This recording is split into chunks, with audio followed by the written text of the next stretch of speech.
Hello and welcome to You've Been Weathered. A funny little scientist once said, life is like a bicycle. To keep your balance, you've got to keep moving. Right, today's guest is the talented and wonderful actor, director, writer, journeyman of life, Mr Elkin. Welcome to the You've Been Weathered, Michael. Blinded. Thanks, Eddie. Good to see you, mate. Right. I want to talk about break at the moment because the last things that I heard, like podcast-wise and all that, was pre-release of the film. Yeah. Now, I mean, you don't really sort of get too many people talking on podcast about the post of the film, you know, the afterwards of film. Now, has it all lived up to your expectations, mate? You know, like with regards to the support that people have given you with a movie, you know, is it when you first started making a movie, did you have this sort of impression that was all going to go, you know, along the hunky-dory road? I mean, as the experience sort of resonated with you now, the post one? I'd love to say it's all been fantastic, but in truth, it hasn't. No, it hasn't lived up to expectations. A lot of when you're going along with it and you keep telling people, "Oh, we're making this film," you get a lot of people jumping, going, "Oh, I can't wait to see it! Can't wait to see it!" We've now been released for well over a year, probably. We've been out for a year on Amazon, on Sky, on Virgin, and I've still got people that are supposed mates, supposedly close to me, that are going, "Oh, I ain't watched it yet." So for all the goodwill in the world, it's like it's £3.40 or whatever. Yeah. It isn't me that gets the money. I think these people think that when you make a film, that they're putting money directly in your pocket. Yeah, they're not. It's the investors' money. Yeah, you know what I mean? Other people put the money up, as you know, to make a film. You make it, you put it out, and you hope that people support it and give you their response. A lot have, and I'm grateful to all them people. But there's still, for me, a hell of a lot of people when you think, I thought you might have watched it, you know, and it is disappointing, if I'm honest, at times. I mean, it's not sort of it's not sort of a bad taste or anything like that, because people have to get on with their own lives and whatever. But you think, like, because it was your debut film, wasn't it? And we all know enough people around us to be able to sort of support it. So, I mean, it is a little bit sort of downheartening at times, isn't it? When because the effort that you've made in it. I mean, tell us about the process of it, mate. I mean, because I know, because I've spoken to you before, because people think you just get up and make a film. But this was like 10 years in the process, wasn't it? It was, yeah, because like yourself, you know, I was primarily an actor, although I'm kind of... Well, you are an actor, mate. You're a good actor as well, mate. Thank you. Appreciate it. Yeah, I know, I'm still an actor, but, you know, as you realise how hard that can be sometimes, you do stuff, it doesn't always, you know, mean that you're going to go on from there. So for me as an actor, it's something I enjoy the writing process. So I wrote Break a long time ago. Not really knowing what I was ever going to do with it, so I stuck it in a drawer and just sort of left it there. And so that the 10 years in the making, it wasn't like I was flogging it for 10 years. It was literally something that I'd written and I just set aside and thought, one day I'll do that, you know. And then several years later, I made a couple of tweaks and thought, actually, this is good now. I've met a few more people in the game, but I contacted Terry Dwyer to play a part in it, to play the role of Kathy. And when we met in London, she said, "I love the script, I'll come down and have a chat with you." And then I confessed to her and said, "Look, I've got no money for this to make this. I haven't got a clue what I'm doing." And she went, "Oh, okay." She was a little bit shocked, but she was lovely. She said, "Yeah." And I said to her, "You know, you probably know a lot more people than me. You've been in the game a lot longer. How do we get this financed?" I said, "Do you want to jump on board as a producer?" Big question. Yeah, exactly. Yeah. So, I mean, I'd set up an SVP. I'd set up the Break Films Limited. That was my company. And I told her that and said, what we need now is to get money into that in order to make the film. So she... And this is what, sorry, Michael, this is what, like 8 years ago, 7 years ago? Well, we made the film this is how bad my memory is. I think the film got finished in 2018, but this was about 2016 because we were part financed, and the financiers pulled the money at one stage as well. Yeah. And we was 3 weeks into pre-production, so I was absolutely devastated. You know, with Terry on board, she did introduce me to the right people. She brought people on board. She brought Dean Fisher, another producer, on board who's a veteran of, I think he's done about 10, 11 films now. I think it might be 12 now because they've since done 2 together, him and Terry, from Terry's new company, Buffalo Dragon. So, yeah, we did this. Dean came on board as well, but through myself and Terry, we've met a couple of guys that said they can raise finance. So it's basically sourcing to a third party, you know, a broker sort of thing. But prior to that, we had another company that were raising the money. Sorry, I've sort of run ahead of myself. Crack on, mate. Crack on. We was about 2 weeks into pre-production. We've got cast attached. We had Bernard Hill at that stage to do it. Who's an actor I really like as well. And then about 2 weeks into pre-production, I got a phone call. I was at the Picture House with my cinematographer Richard Swingle, who you've now met because we've just done the show. Yeah. Which I'm sure we'll probably get to.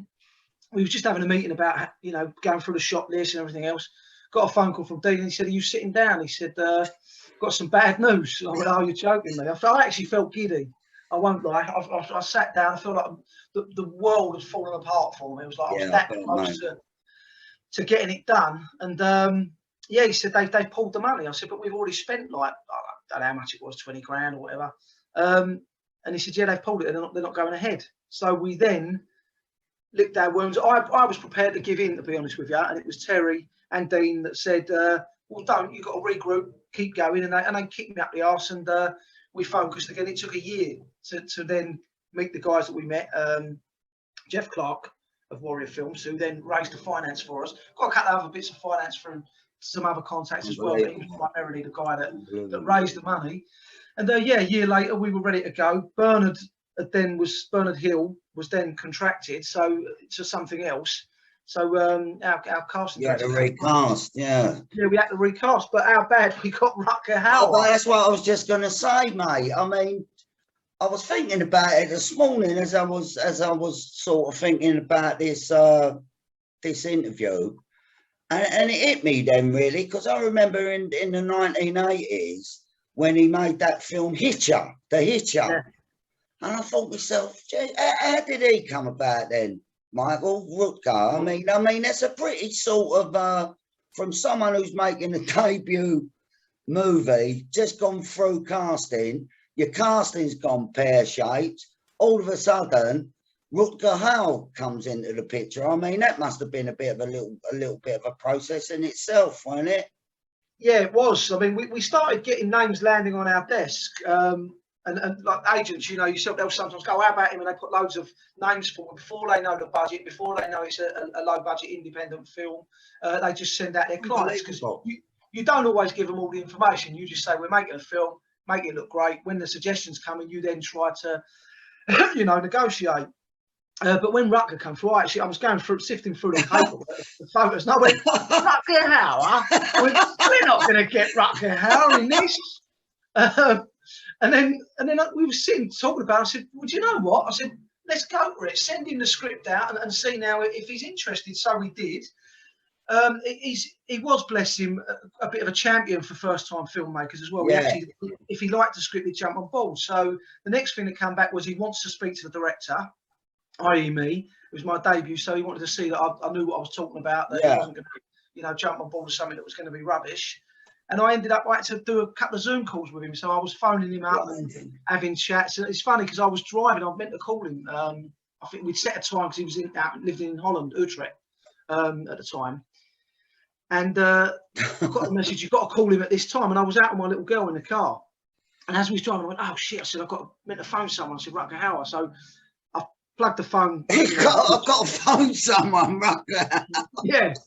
So I've called him up, and as I'm driving, but you know, you should be an actor sometimes, you feed off of other people's, I certainly do, mannerisms. It's like all of a sudden I could become Eddie Webber because I'm with you. Yeah. You sort of absorb people's personalities and become them.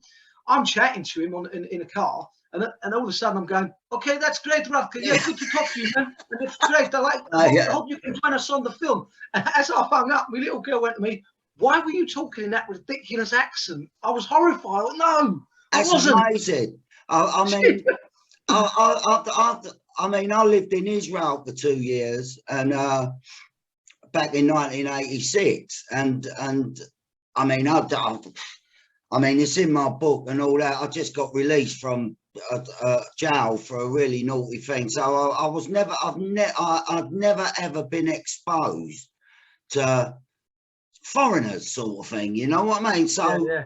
I'm in Israel, sort of talking to people, going, "Oh, how you doing? Everything's sweet and everything this, everything that," and they was looking at me, going, "What are you saying?" You know, not only Israelis but everyone. And then what happened? Like you, I started adopting their accents. For some reason, I used to. Someone used to talk to me, and I used to go, "Yeah, like you, like." And then we lived in Spain for 7 years, and the same thing happened. And my wife used to go, "Why are you talking to them like that?" I said, "Well, because they can't fucking understand me. They just, you know." I think that's a very English thing, Ed. I think, and particularly London as well. I mean, I don't know. I can't speak for all the North, but Well, they thought I was from.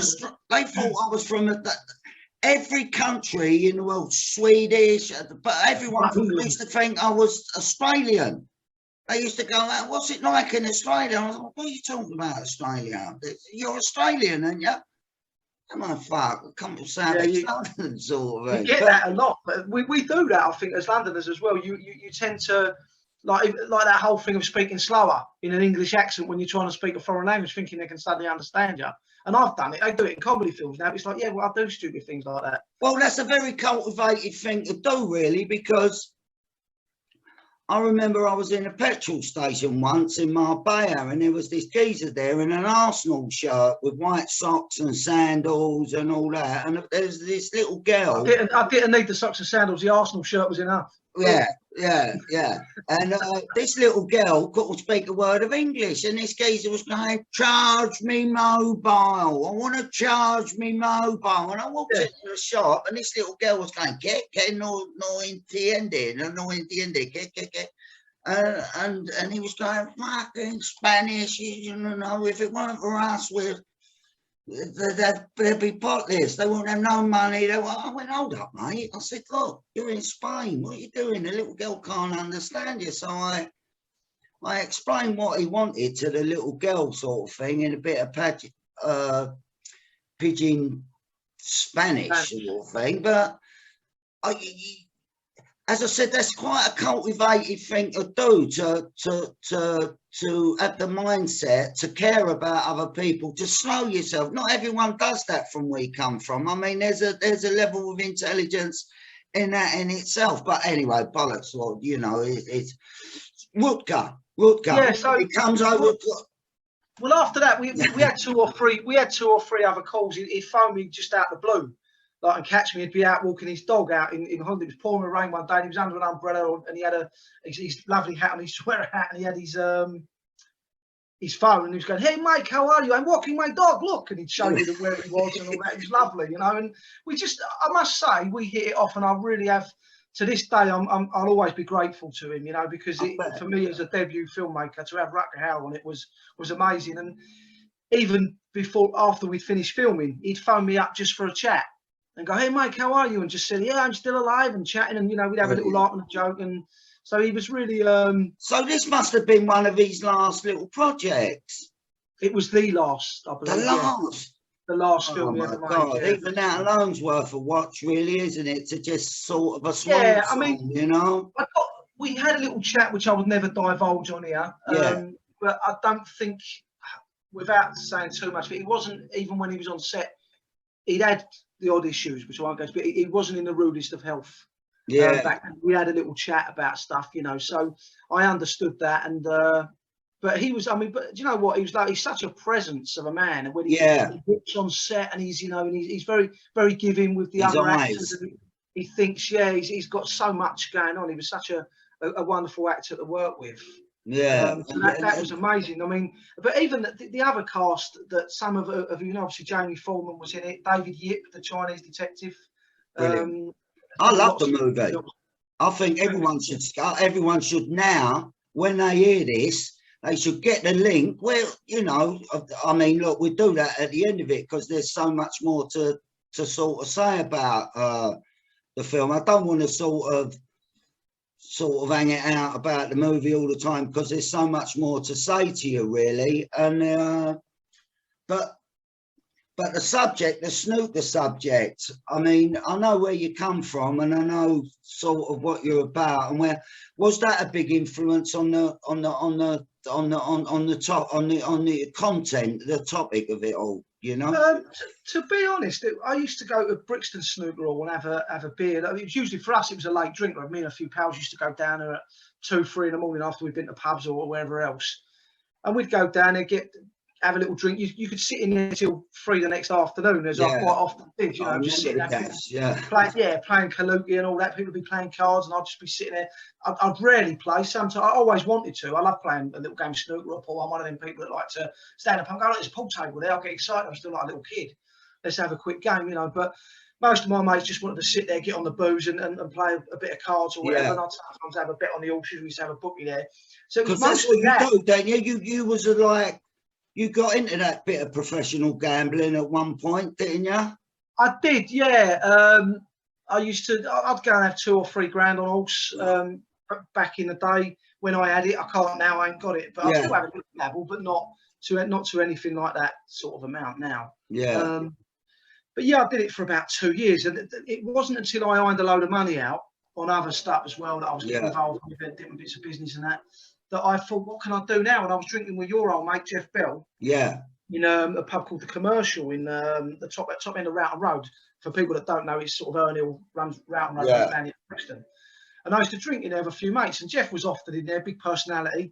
And I got chatting to him one day, and I said I'd always wanted to do acting. What, Jeff Weld? Jeff Weld. Yeah. Jeff Weld, mate. Jeff's Weld, yeah, exactly. So we got him, but he was very encouraging, to be fair. He went, go and do it then. He went, here's where I went, Morley College, and he gave me all the details. So I phoned my girlfriend up drunk that night and went, I'm going to go and do acting. And she went, you should. She said, you've always wanted to do it, but working class background, I don't know if you were the same. I imagine you got into it fairly late, didn't you, yourself? I got into the same as you, about 27, 28. Yeah, same. You don't know how to get involved in the game. But talking to Jeff, because he'd done it, and he'd auditioned with a few other pals, and he said to me, I phoned me, and said I was going to do it. She was pleased. Went, yeah, definitely do it. And Jeff said to me, come to mine tomorrow or next week, whenever it was. He said, I'll give you some plays and we'll teach you a monologue. He said, you've got to go and audition where I did, which at the time was Morley. I know Jeff went on. Morley, yeah. He went to Lander as well after briefly, didn't he? I don't think he stuck it out. He went to Webber Douglas, didn't he, or something like that? I know he went on to something else as well. But so I went down and auditioned for Morley after a little bit of tutelage from Jeff, and got in. He come to see my end of term play actually. Yeah, God bless Morley, mate. I mean, people don't realise really. I mean, there's a lot of nice. There's an handful like yourself, Johnny Harris, Jeff Bell. They all come from Morley. I went to Morley myself. Yeah. You know, it was like you. It was a good school. It was a good training. I mean, sorry, I don't know if you was the same. I did the evenings, so I was working. Yeah, I did. Yeah, I was working 8 or 9 hours a day carrying on. Yeah. I was on building sites, so really doing some hard collar up early in the morning. And then I had so little time to sort of get home, get changed. Sometimes I'd go straight to Morley at sort of 6 o'clock. Yeah. And then finished at about 8:30, 9 o'clock or whatever, doing a few hours every evening or 3, 4 evenings a week, whatever it was. Yeah. And I was shattered. And I remember there was a movement lady there doing all the, you know.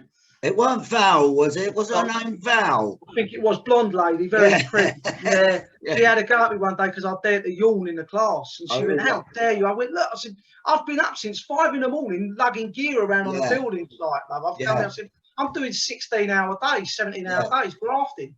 Yeah. I said, I'm entitled to yawn. But I was, funny enough, I was the only one that got in there and then. I think everybody got a recall. When I first went there, it was all like kids dancing in the queue and all that. Going, I'm off to do acting.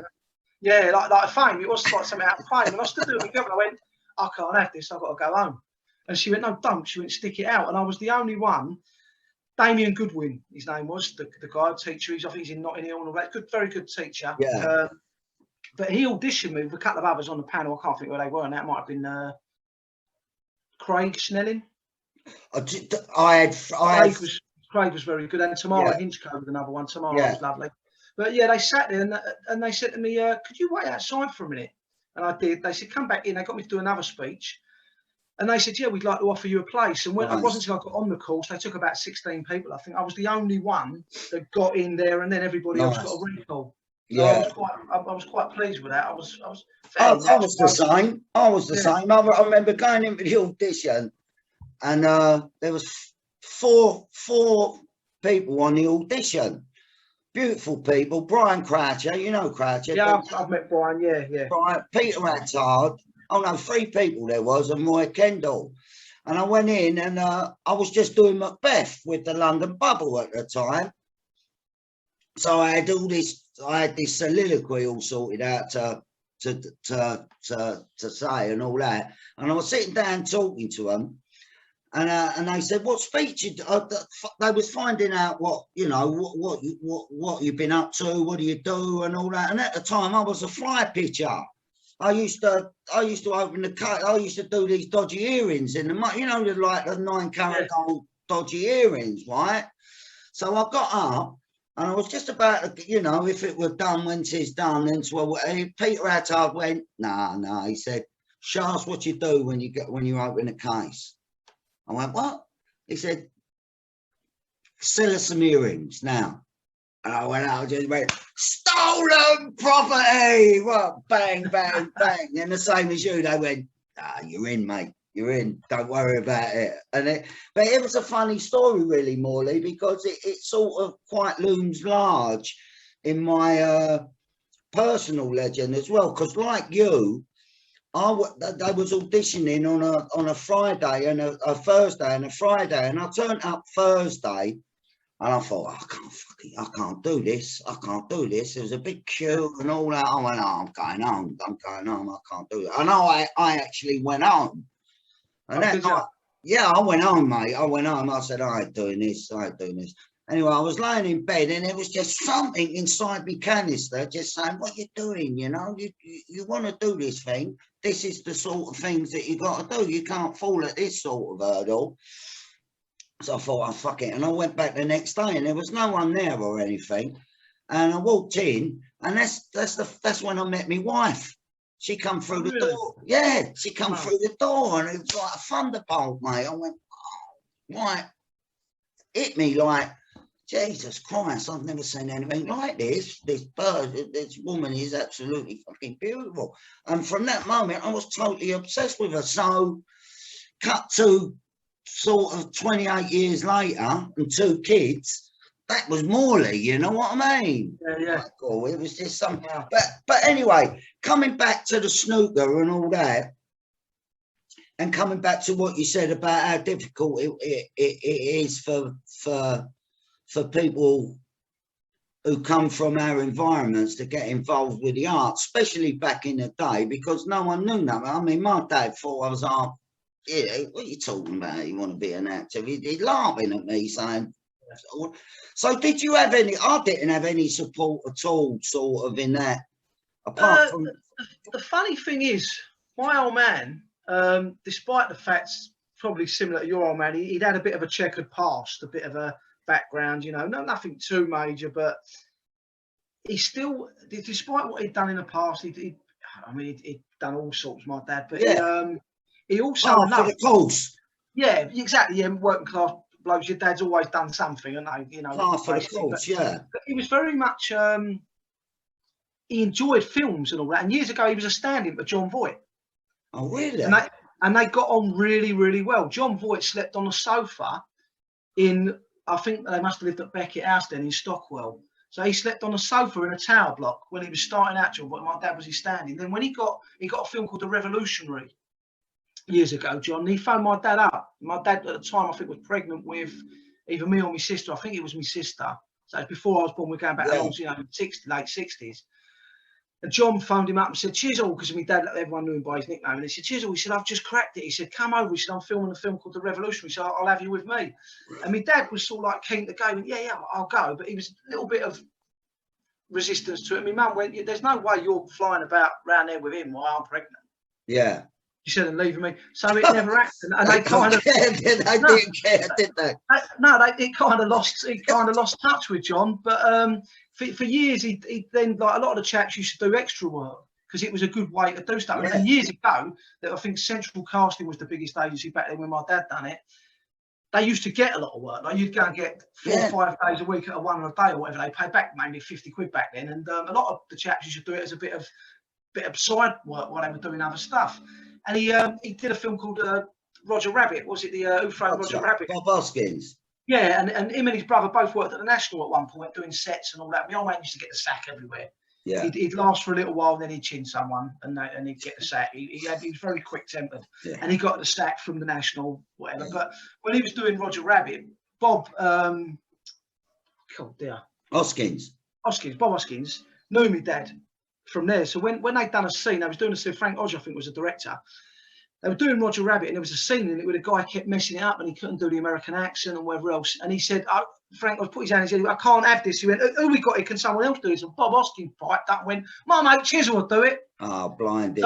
Chisel my dad was there as like an extra. So my dad's in Roger Rabbit. He's throwing a hole on the wall. And what's his name? Valance, Freddie Valance, what's his name? Eddie Valance or whatever. But he said, hey, have you seen one of these? And he puts his arm through a wall like in a little So my dad's, he's worked with a few. Betty Davis in the past, my dad had a little scene. Wow. Oh, so there was so you was round it then? You was round it? Well, he was certainly, my dad would tell me stories when I was a kid, and he'd always put on a little performance. And, you know, he wasn't, although he was a certain type of man, he was still good to us as kids. I mean, don't get he was volatile, but he still had a lot of humour in him. He'd sit and he'd tell you stories, and he'd do all the actions and all the different voices and all that. So I think I kind of grew up with that. And I do like, I mean, not all actors can do accents or whatever, which isn't, you know, it doesn't mean you're a better actor, but I've always been quite good at accents. You're very good. And I think it probably, it stems from that. And my youngest, bless her, she's already picking up accents as well. She's very good at that as well. So I think being around it. So I've kind of always liked it. And years ago, I got into the extra game after my dad doing a little bit. Did you? Yeah, 17, 18. And funny enough, I did an episode of Minder with Gary Webster. Oh, did you? Yeah, and I don't know if he'd remember, but he used to drink in a Rosendale with his mate then, Philip Middlemist. They used to have a house in, I think, Silverhill or Annerley somewhere. And he used to drink in a Rosendale in Dulwich. And I was in there one day with him having a drink and whatever. And a little while after, I got a call to be an extra in an episode of Minder when he was in it.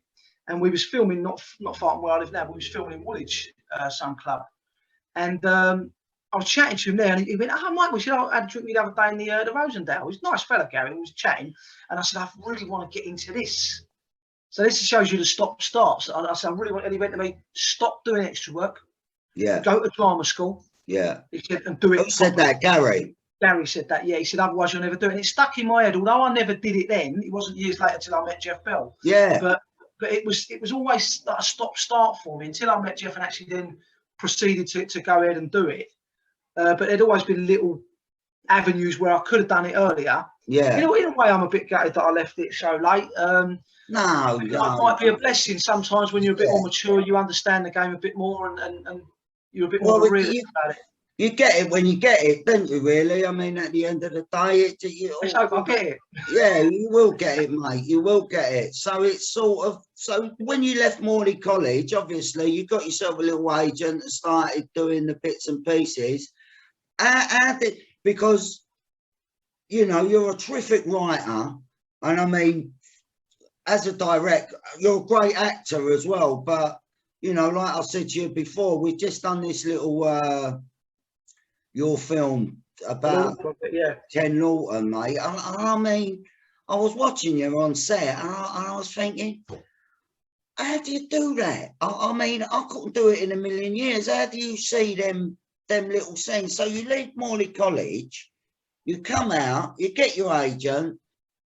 How do you get to becoming a director of a feature? I mean, did you learn directing, or did you just go there purely on instinct and just go, crack, that's the shot? No, the lenses and to be honest, I'm not technical. I know what framing a shot I want. I know what I want the camera to do. But in terms of lenses, I'll just tell my Richard Swingle, who I've used twice now. Good man. He's fantastic. He's right-hand man, Richard. I absolutely love him. I will sit down with him, tell him what I want, and go, Rich, I'd like to do this.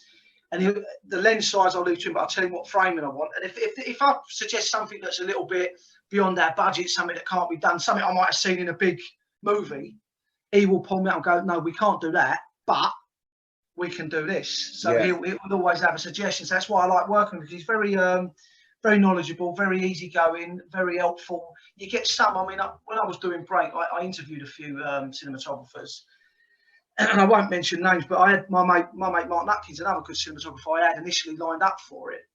Once we got involved, obviously the producers come and I go, no, I want you to someone that we know. And Dean had worked with Swingle. Yeah. So he's put a few forwards, that's DOPs that he knew. And I met one of them, and there was just no way I would have worked with him. He was a little bit abrasive, a little bit snappy, and I'm not someone, not to paint myself up as a volatile person, but I'm not someone who can be spoken down to or demeaned without fire. And I thought, if I've got to keep doing that all through a film, it's going to be detrimental. With Richard, you don't get that. With Richard, you get a good reasoned argument or a basis for what he's saying, and then you can work through stuff. Do you know what I mean? He's nice and easy going. So for me, it was a no-brainer.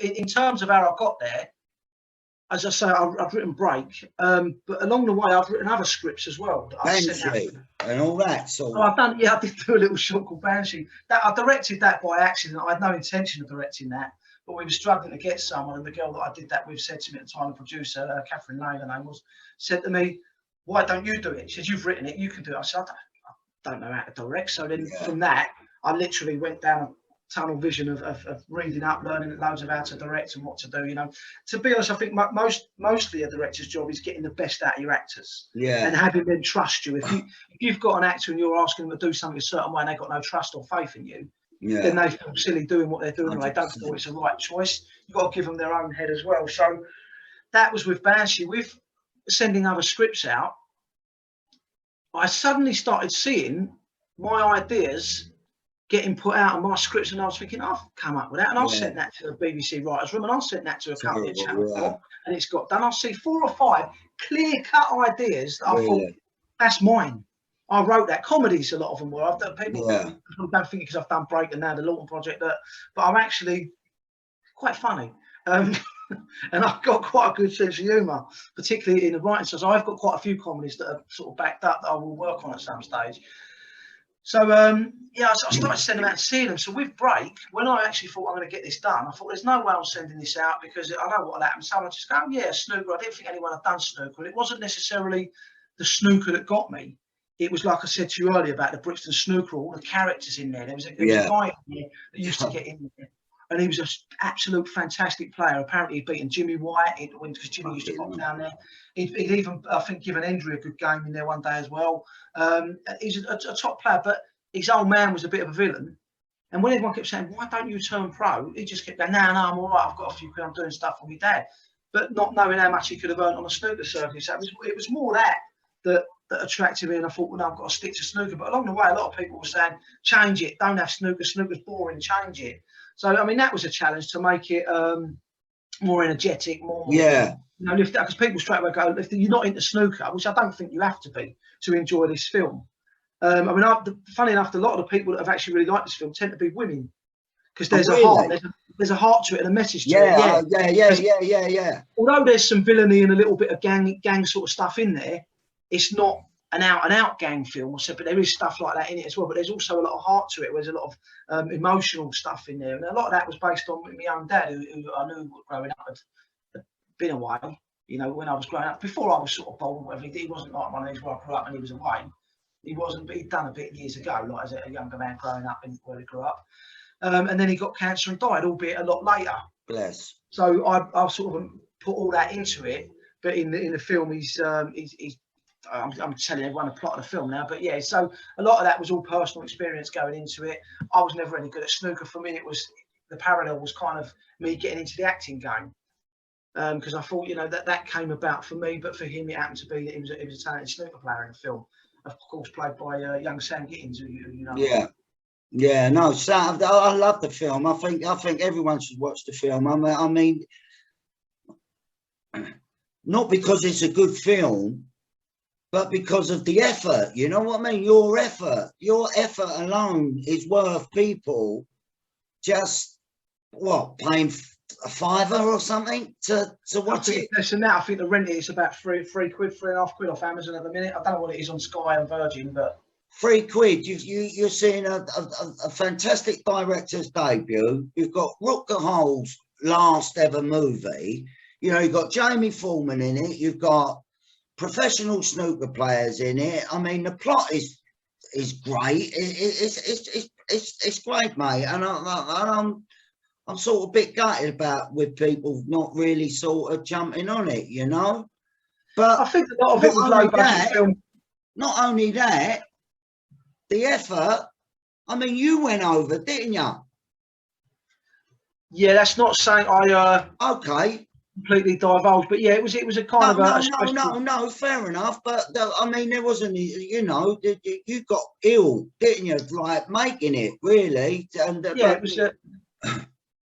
But just that all that comes across. I mean, when you watch the movie, it's quite, the effort is quite tangible when you look at the movie. You know what I mean? It's a, you got to watch it, people. You got, you know, just support, you know, the whole aspect of this thing. But now we're on to another one. Now you've just done this. I've right swerved that now. No, that's all right. Don't feel no ways about it. No, I didn't even think about that. I had a, you know, yeah. Leave the mystery of it, mate. Have a look at the movie, mate, and see the effort of where it is. I mean, the progression of it all with the writing, because you sent me another little script, Nefarious. Oh yeah, the pilot. There's a little pilot thing going on in your head as we speak as well. How's that going? All right? Is that? Yeah. So that'll possibly be my next move. Although I'm working on what I'm trying to say. Sorry, Michael, cutting in like that, is because you see all these people sort of like on Facebook and on Instagram, and you probably get the same as myself, really. I've written a film, will you be in it? You know, will you do this and will you do that and will you do, oh yeah, it's a blinder, it's about this and it's about that, will you be in it? And you're like, it ain't an easy process at all, you know, for someone who's just come off of sort of driving a cab or something, and they send you an email and they go, oh, I've got this fun.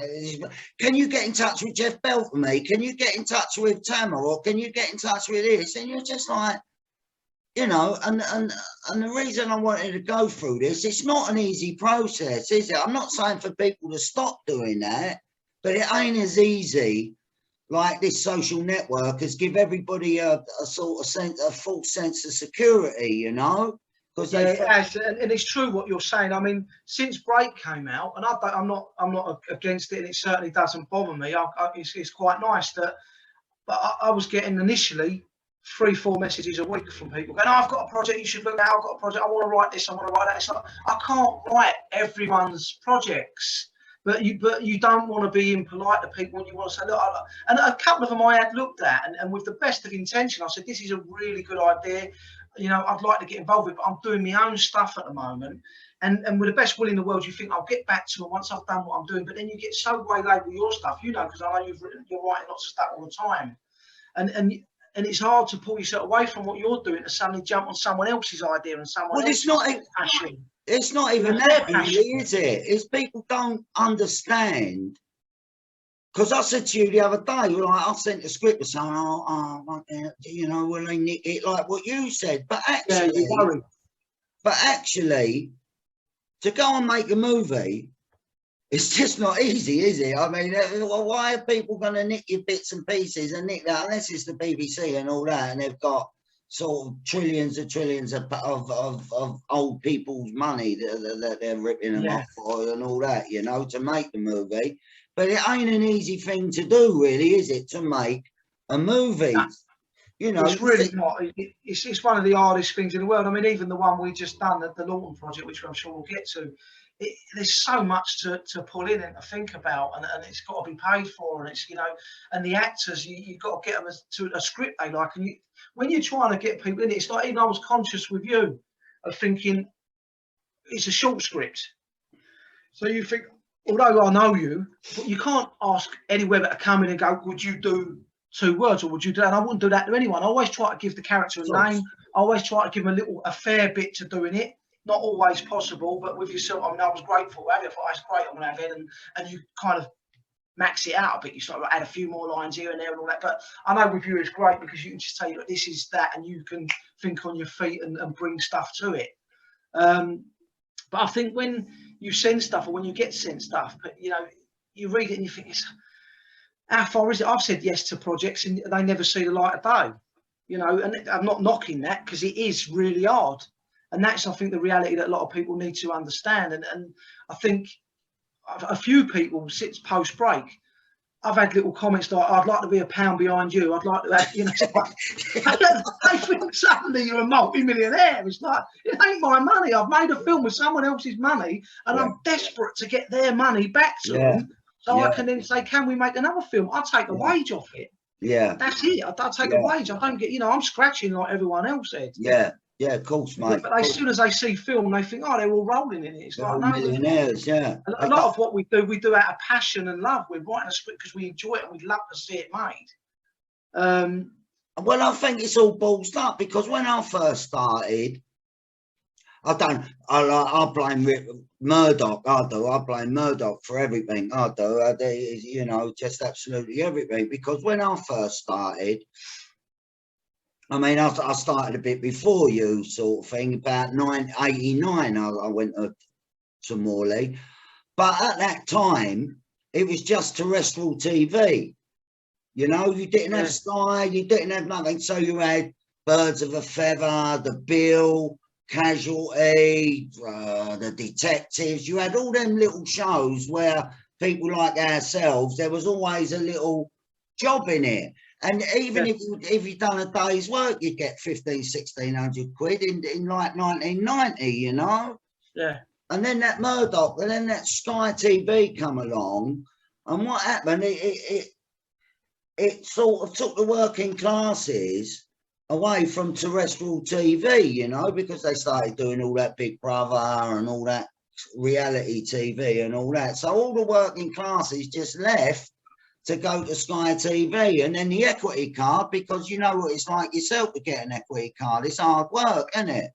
And you to be honest, I don't anymore. I was with equity for years. Yeah, I'm not. Actually, I don't bother anymore. I don't. The industry kind of does whatever it wants, regardless of any unions. You know, the world does what it wants, regardless. I know, absolutely. I remember about 7 years ago, I got a phone call, and it was equity, right? And they said, "Oh, we're just phoning just to see if you'll redo your subscriptions to equity." I said, "Right, okay."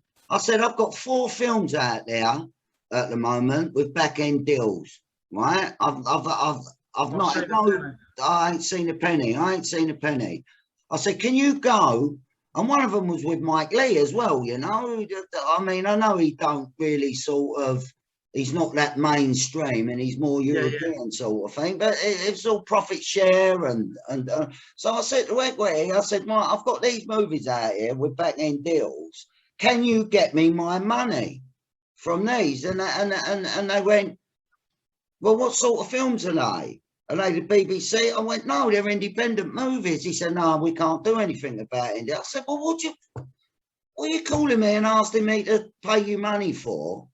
And you can't get me my money," sort of thing. I went, "Oh, Lee Bob." And I said, don't call me no more, really. Which is a shame, really, because, you know, there is room for unions all over the place. But this Sky TV and all that is just far too big now, isn't it? People come off the street, they become actors, and they just, I mean, it's crazy, mate. It's crazy, absolutely. It is. It's mental. And you've got people now as well, though, that have never been to acting school, never done anything, and they're running about with their phones or with little cameras that they're getting, making films. And what they tend to do, I've seen quite a few of them, they shout and scream at each other being like gangster films, like, where's my money? And they just got a camera it, and then all of a sudden they put it together. There's a few, I'm not going to mention them because it's like fair play for the effort. Don't blame them really, because no, fair play for the effort, and it's enjoyable. Yeah, but it's the full sense of security that I'm talking about, really, that people think they can just, I mean, the point is... Some of them are good, I must say, as well. Some of them are actually good. Yes, but the point is, what I'm saying is, like, you as a filmmaker, you was putting, like, having a movie, having it in pre-production, and then the money being pulled out, and then you've got to graft to get it back on track again, because that happens all the time, really. That's it's more likely to happen than not to happen, that sort of thing, really. And until people sort of that are writing all these scripts, and great, good luck to them for writing the scripts, and good luck to doing them. There's no shortcut, really, is there? You know, there's no really getting hold of Mr Elkin and saying, look, I've written this script, can you sort this out? Can you make this? And you I find it as hard as everyone else. I know it's like, I find it as hard as everyone else. You know, it's hard for everyone. I mean, I'm fortunate we've just done this one, which is a short that will hopefully be used, hopefully do the festival circuit, but also be used as a tool to raise the money for the feature, the script of which is already written. What's this? The LAWTON project. Yeah, tell us a bit about that, because obviously I was involved in it, but it's a really nice little homage, really, to a fighter, isn't it? Yeah, I mean, I met Ken. Funny enough, it was through Dean Fisher, really, who came to produce one of the producers on Break, along with Terry. He called me and said, look, because he liked the way I write. He said, I've suggested you. He said, would you be up for writing this script? The guy's looking for someone to write a script about this guy's life. So I said, yeah, well, what's it about? So I went down and met him. He told me all about his life. We spent a good, I mean, I must have sifted through about 9 hours, 10 hours of recorded video of him and interviews with him and stuff like that. So to get an idea and a sense of his life. And it's essentially, Ken Lawton was, in 1988, he was a heavyweight kickboxing champion of Britain. And years later, like a lot of kickboxers, they suffer hip problems. So he'd had 2 false hips. I mean, he's got to be 60 now, Ken. 2 false hips. He'd suffered an arterial fibrillation, which is like an irregular heartbeat. So he had to have an operation to stop that. I think it's almost like tachycardia, where your heart just races and you don't stop. So it's dangerous. But they did an op, sorted that out for him. He's fine. Then he had a stroke, a TIA, which is effectively a mini stroke, and also was diagnosed with cancer. So, I mean, he's been right through the mill. Now, most lesser men would crumble. I would crumble. I think, oh, no, this is it. I thought everything, you know. He arranged a fight to get back in a ring at like 60 years of age. You know, I'm going to have one last fight. And, you know, he's a successful businessman now. He owns a security company, which I'm going to plug, called Alpha Omega. Yeah, fantastic company. Sorry, mate. I spoke over you there. Plug that again, Michael. Alpha Omega. Yeah, Alpha Omega is his security company, and they're one of the biggest, I think, in the north of England, up in Nantwich area. But he does a lot, and they're a really, really good company. He's got a hell of a lot of staff, really trustworthy. And it's something he's done for years. He used to run the doors in his younger days when he was still a fighter as well, up in you know, where he lived. So he's had an interesting life. He's met some interesting people as well. I think he's been shot at. He's had cars driven at him. He's been people threatening to stab him, as you do in that door game. But he was always as honest. After speaking to him, there's a lot of doormen might be a little bit, you know, salubrious sort of behaviour and dodgy behaviour. He was always very honest. So even the villains eventually were saying, look, we understand you're that, you can't be bought, you can't be that. And there was a mutual respect there. So he ran his club. So talking to him, you get a real sense of what a nice guy he is. So when I sat and spoke to him about all his script, does a hell of a lot for charity. Puts a lot all the charity for the kids and all that. He's always doing something to help the local community where he lives. And I just found him a lovely guy, and I wrote his script for him. Inoffensive, very inoffensive. Yeah, very inoffensive. Yeah, which you don't normally get with that fight background. There's always a little bit of a chip on the shoulder or whatever, but he's not. He's a really down to earth, lovely guy. And he basically had this fight that he came back and got in the ring with, which I won't go into too much detail, but it was watched by Frank Bruno, Carl Froch, Tony Bellew, Steve Collins, Frank. I think I said Frank Bruno, I didn't at the beginning. Yeah. And Big Joe Egan, who we know, who was also in the film. that we've just shot. So he became a friend of Big Joe as well, who was, a lot of people might not know, was a sparring partner to Mike Tyson for years and 7 times Irish boxing champion, Big Joe. But he does a lot of film. You often see him playing the heavy. He beat Bruce Seldon as well in Atlanta. Yeah, that's right. Yeah, I mean, he's so this was such an interesting thing for me with Ken, and I thought the adversity that he faced and went through, and to get back in the ring. But even after that, he was put in remission from the cancer, luckily, and he planned to have a fight with Big Joe. I don't know if you even know that. Him and Joe shook hands and went, "Yeah, let's have that fight," and they were still planning it. But Joe, I mean, it's like, I mean, I didn't mind standing next to Ken because I was taller than him. Yeah. I'm only little myself. So yeah, I mean, for an heavyweight, he's not the biggest, but he's truly, you know, purely tremendous heart. Yeah, fight anyone. But you know, so I just found it interesting. And with the short version, I've written the feature, and he said to me, "Do you want to produce and direct it and get?" I said, "Ken, it's an hard job raising money, you know, for that kind of thing." And then we hit on the idea of let's do what a lot of people are doing now.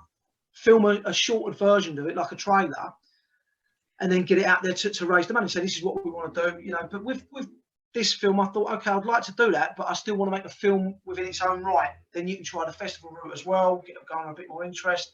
So rather than shooting snippets of the feature, I rewrote a shorter version of his script that then I started putting it out to get people attached. And having worked with Sam Gittins, who was in Break, obviously not the greatest snooker player in the world, love him, but he can box, the boy. So yes. not kickboxing, but he can box. So a lot of people don't know he was ABA champion. He's, you know, he coaches now. He's got his coaching badge, so he coaches other fighters as well. Wow. So for me, it was a no-brainer. I thought he can play a younger version of Ken. Plus, he worked with you in Break, so he's so I know how he works, and he knows what I want. So yeah, I'll get on well with him. He's easy going. Lovely kid. And then obviously ping the script over to you to get you to play Jep in it, and it just came about like that, really. And to be honest, we was up against it time-wise, and then I'm going to mention her, Emily. Yeah, beautiful. Absolutely stunning. Sorry, Michael, I spoke over you again. Give her a mention, because she needs to be out there, Emily. She's anyone looking for a producer, an absolutely beautiful, talented actress. This girl is just... She does it all. Yeah, she directs as well. Does it all. Emily Hay, yeah, she does it all. She's she came on board very late because I was up against it. Didn't have another producer then for reasons I won't go into. But at that stage, when I don't know what I'm going to do, so I'm really up against it. I need someone on board that can take a lot of the slack up for me. And Sam said to me, "Why not ask Emily?" And I did. I pinged her the script over, and she said, "Well, you haven't left me a lot of time," but she absolutely picked the ball up and ran with it. And, yeah, I could no way have done this short without it in the space of time we had.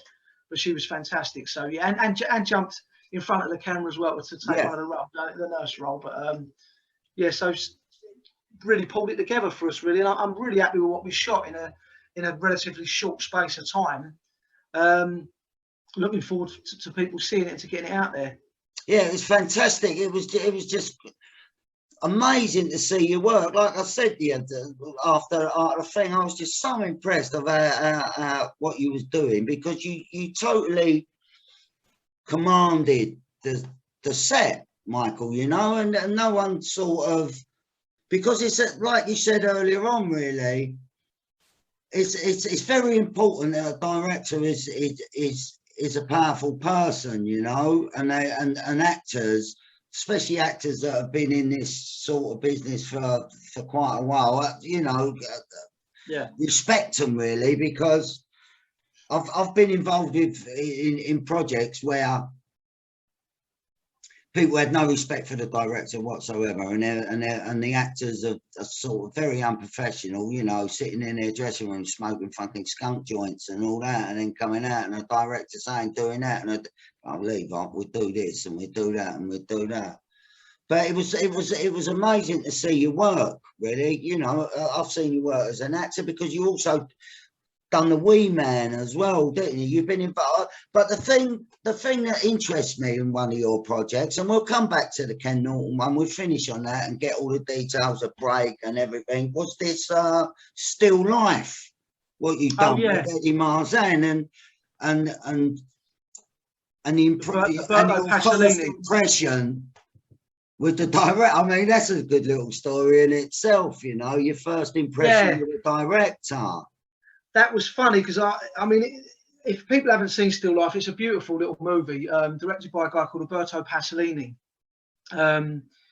He was actually one of the producers of the Full Monty, Roberto, but he directs as well, and he went into directing. He had this movie, and I was given the role straight off the back. Susie Figgis cast it, and I was given the role straight off of my self-tape, not a self-tape, a showreel. She hadn't actually seen me through. It wasn't a massive role in the film, but it was still an integral little part with Eddie.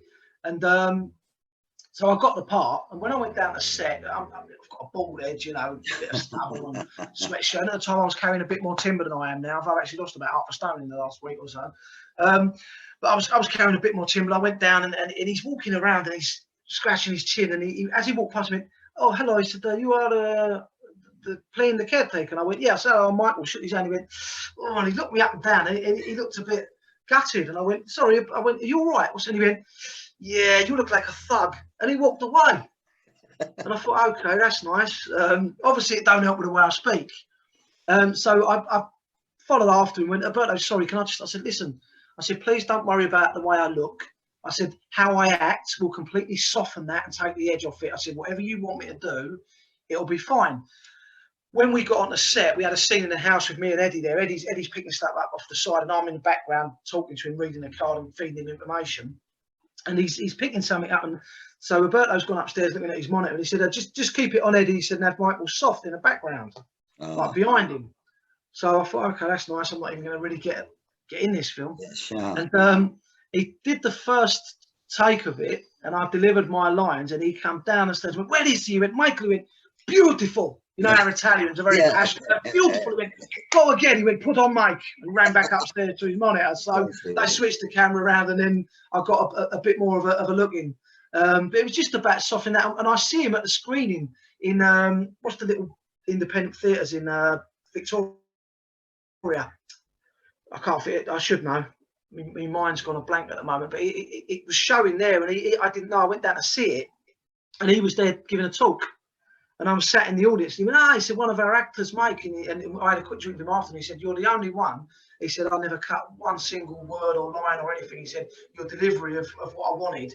I mean, the directors have a picture in their mind of how they want it. Yeah. And according to him, I absolutely nailed it exactly what he wanted. Brilliant, mate. But to be honest, I must say, it really, when you're working with, you know, yourself, you bounce off other actors. Yeah. It's a team game, and I don't like them actors that work completely in their own little space, in their own little world, and are completely unaware of what you're doing or trying to do with them.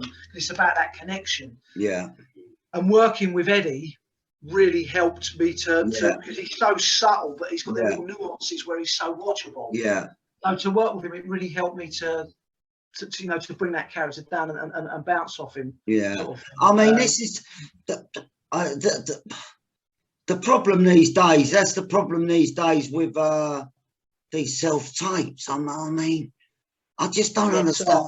I mean, it's just ridiculous because you can't really put them things in, because sometimes scenes are that big and the action is in the scene, and maybe you've got 5 or 6 lines within the action of that scene, but it's impossible to relay the action of the scene in a little self-tape when you're standing against the white wall. And I think a lot of people were losing jobs because of that, you know, like that first impression thing, like you've just said with the director.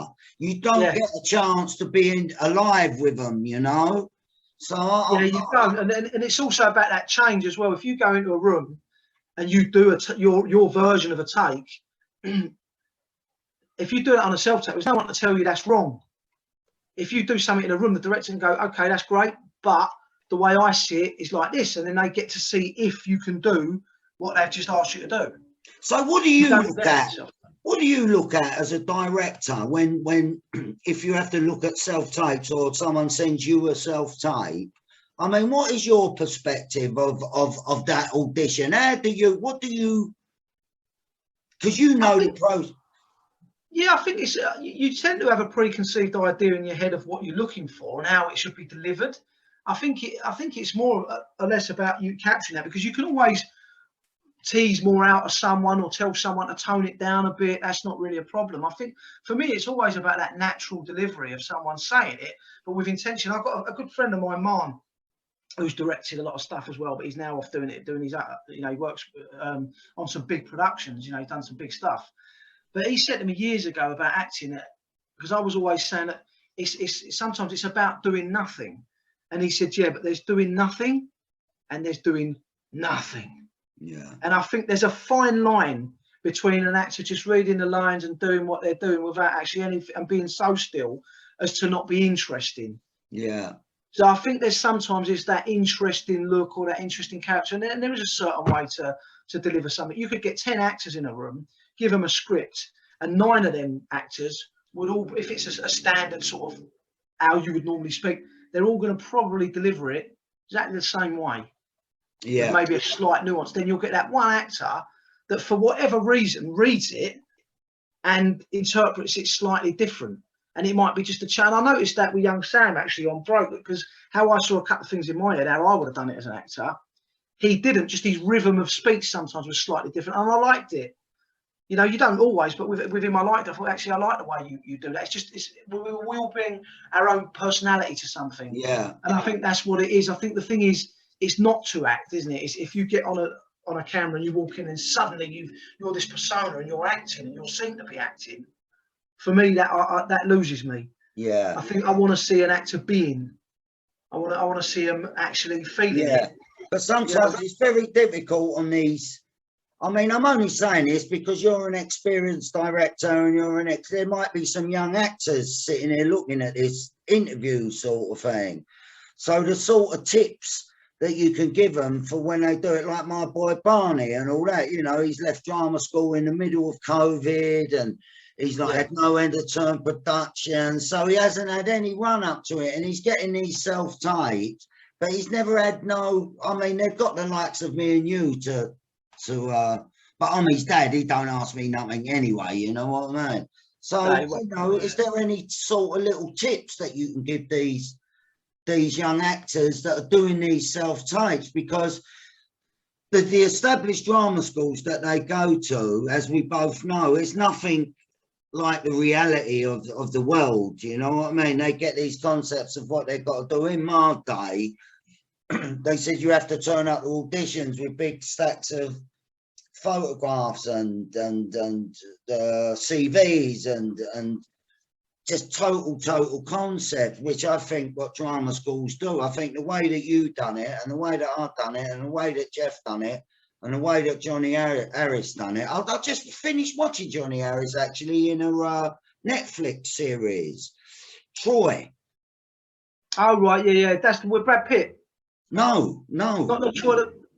No, it's a series. It's okay. John's got the lead in it. Johnny's got the lead in it. He plays Agamago, you know, the king. And I was looking at it. A funny, interesting story. I was sitting in a Soho in the picture house up there with Terry Dwyer having a cup of coffee, talking about Break, and who should be behind me talking to someone, Johnny Harris. Johnny, yeah. And this was before we'd completely cast Break. We had quite a few attached. And I went, I absolutely love him. And I did, when I was writing it for the dad, I could kind of see him because I watched him in This Is England and all that. Well, that was a completely different character. He's got something and he's very watchable, he's very intense, but he's very emotional as well as an actor. And I actually approached him. He was doing an interview. I went, John, can I have a word before you shoot off, mate? And he was very, very approachable. And I said to him, I said, I've got a role, so I'd love you to do it. Michael said, when is it? And I told him, and he went, I'm just doing my own film. He said, we're going on them dates. And it was Jawbone. Jawbone, yeah. His thing that he did, yeah. So he went on to do Jawbone, but I actually approached him because I really rate him as an actor. So that's what I mean. Like my boy, he's just paid $9 grand a year, right, for 4 years. In East 15, he went to East 15 drama school. We went to Morley College.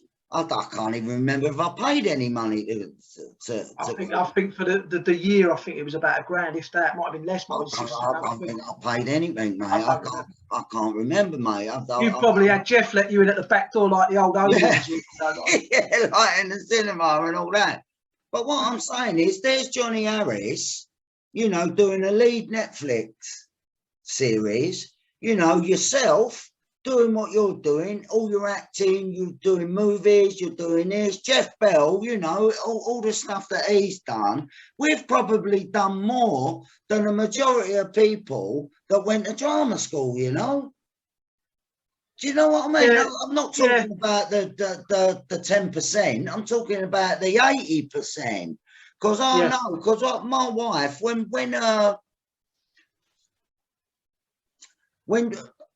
met her, she was just she just come out of Guildhall because she's a classical singer, my wife. She sings opera and all that. And she got to the point where she wanted to do musical theatre sort of thing. So she got into Guildford, GSA, but she had a year sort of thing. Thank God for that, or not thank God for that. It's where I met her sort of thing. Like she had a year and she went to Morley College. So then she went to drama school. But by that time, I was sort of out and about acting, but I used to go down to her drama school in Guildford and all that.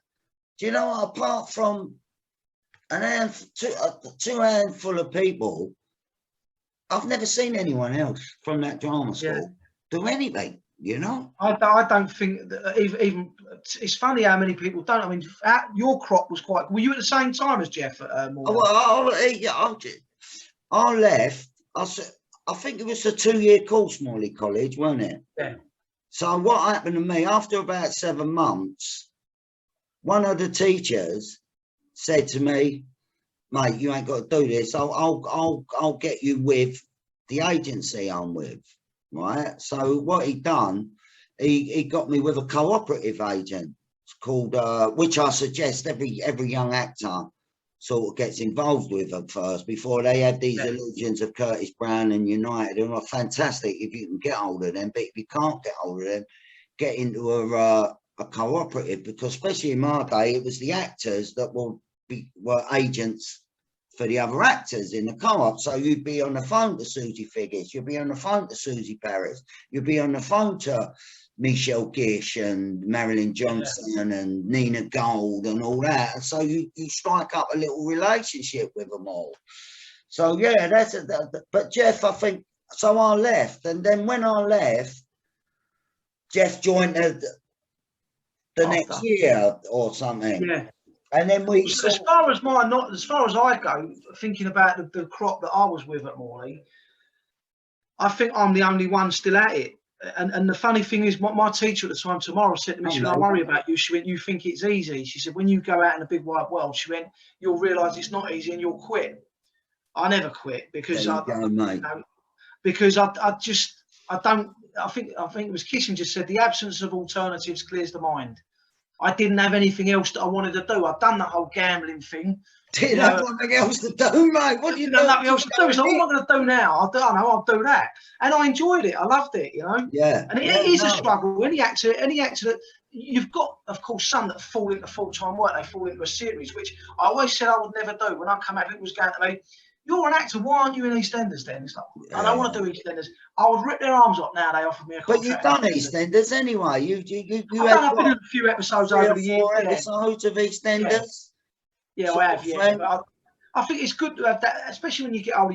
I've got 2 kids now. It's that security of an income and a regular job. I mean, I just done Emmerdale the other week as well, and that was nice. A friend of mine's now a regular on it. Oh, which brilliant. is really nice for him. I'm really pleased. Yeah, he's got that. And young Charlie, who was in Break, Charlie Warnham, is now, I believe, a regular in EastEnders. Right. Oh, and he's a lovely kid, Charlie. He's going to be terrific in it as well. Yeah. He's a real, natural, cheeky Essex boy. And I mean, I don't know what he'd probably be crying in every episode. If EastEnders is the same as it used to be. It ain't long before they break them down, is it? I think they took, what was his name? The Shane Ritchie, was it? He was brought in, and Mike Reid. They brought him in to be the lively Chirpy. Within 2 weeks, they go, oh, no. They beat everyone up. You got to cry this week. Yeah. I will jump into it tomorrow, mate, now. Yeah. EastEnders. And I've never. You realise how hard the game is, don't you? It's just not easy. Well, it's like you said. I like the chase. Don't get me wrong. I do like the chase, and I like the whole, doing the auditions and trying to get this. I want to be lovely to get in, and I'd much rather do indie films and jump from one thing to another. Yeah. But because it's more interesting. Yeah. But I certainly don't think you can knock that regular income of being in a job. And to be honest, that, you know, there is some good stuff going in. I don't know how they continue to write in these things. It must be so difficult. There's only so much you can do when shows have been going for 40 and 50 years. Well, it's the producers, isn't it? I mean, at least we've got sort of people like Andrew Loveday from Carnaby Films and all that on our side. Do you know what I mean? And they, you know, they use us, don't they? You know, Andrew would just say no. And although you have to do a little audition sort of process and all that, they are sort of aligned, don't they? They're allies really to us all. And I love Andrew. You know, he gave Barney a little touch in that Foot Soldier film that we done. So yeah, it's brilliant. So look, reporting for that, me too, isn't it? What? What for putting Barney? You said he gave Barney a touch. Of course, he shouldn't be doing that. Well, you know, I mean, I feel sorry for the kids. I do really, mate. Especially these young kids that have spent 4 years in drama school and they're this. I mean, I know you're very vociferous about what's been going on at the moment with all this. I don't know how to put it. This agenda. Yeah, I do believe it's 100% an agenda. Yeah, with the vaccines and all that, and I mean, it seems. Well, you can see it now. They're already. I mean, they're doing it by proxy here and via the back door. It's all about the passports. They keep saying, "Oh no, we're not looking at passports." Now they are. They bring them out to the clubs, and people quite happily go, "Oh, it's only to get into a club." So that encourages all the youngsters to go out and get jabbed. Exactly. Then once it's at the clubs and you've all succumbed to that and gone, "Oh yeah, we'll do that," then it's no, you need it now to go shopping, which they've already done in Australia. They've already done in, I believe, in Canada, and they're doing in America now, in California in particular. There's all these parts that they're suddenly encroaching, and what people don't realise, Ed, is I know we've gone off track a little bit. No, I know you've. The reason I've said that is because I know how much research that you've done into this. I mean, I won't talk about this with anyone, but I know how much research, because we was having that conversation the other day about your school, your kids' school and all that, you know. And like you said, we don't need to go into this too much, but it's nice because you have been quite, like I said, vociferous about the game, you know what I mean? This is the thing, and a lot of people, you'll get people go, "Oh, you're getting your information off of Facebook or Twitter." No, I don't. I look at stuff, and I'm one of these. I dismiss everything. I look at something, and go, "It sounds like a bit nonsense to me." Then I look into it. Yeah, it's correct. Because before I speak, I want to know that I've got the evidence or something to back me up. Yeah, yeah. Do you know what I mean? And I would go toe to toe with anyone on this and show them. I can show you so much stuff of where we're heading that it's actually frightening. Yeah, it's frightening, mate. It's absolutely people seriously need to wake up and say no and back off. Yeah, or even, it's not even a point of saying no, is it? It's the point of doing research. Yeah. So many people are just, because I was speaking to someone last night about it all and everything, and he said he'd succumbed to the pressure of having a needle and all that, and he said, "Have you had it?" And I went, "No, I wouldn't have it. I really wouldn't have it." And he went, "Why?" I said, "Because I've researched it. And I've done a little bit of researching on it, and it's not for me." I said, "How much research did you do?" He went, "None. That was the lot." But the children aspects of it is the one that's doing me now, mate. When you've got the JCVI, who basically are supposed to be the regulatory body of all these scientific things, it's like we've all been told, listen to science, listen to science.